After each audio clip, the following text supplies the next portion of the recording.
কাতারের পররাষ্ট্রমন্ত্রী হুঁশিয়ারি উচ্চারণ করে বলেছেন, তার দেশের বিরুদ্ধে সৌদি আরব সামরিক পদক্ষেপ নিলে সেজন্য গোটা মধ্যপ্রাচ্যকে চড়া মূল্য দিতে হবে।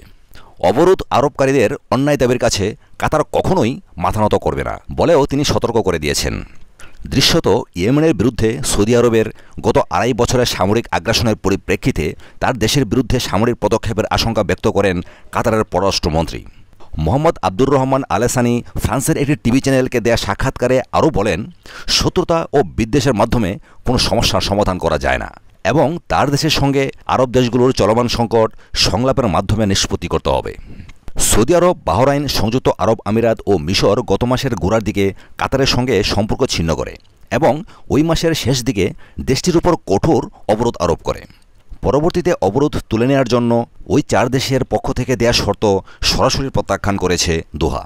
কাতারের পররাষ্ট্রমন্ত্রী বলেন, আন্তর্জাতিক আইন বিরোধী কোনো শর্ত তার দেশ মেনে নেবে না। এছাড়া দোহা এককভাবে কোনো শর্ত কবুল করে না, বরং যে কোনো শর্ত সব দেশকেই গ্রহণ করতে হবে।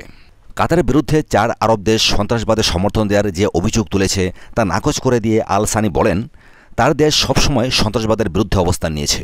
তিনি অভিযোগ করেন, সৌদি আরব ও সংযুক্ত আরব আমিরাতের নাগরিকরাই বরং উগ্র জঙ্গি গোষ্ঠীগুলোতে যোগ দিয়েছে। সাথে থাকার জন্য অসংখ্য ধন্যবাদ। আমাদের চ্যানেলটি সাবস্ক্রাইব করে সবসময় সাথে থাকুন এবং ভিডিওটি যদি ভালো লেগে থাকে তাহলে লাইক, কমেন্ট এবং শেয়ার করুন। ধন্যবাদ।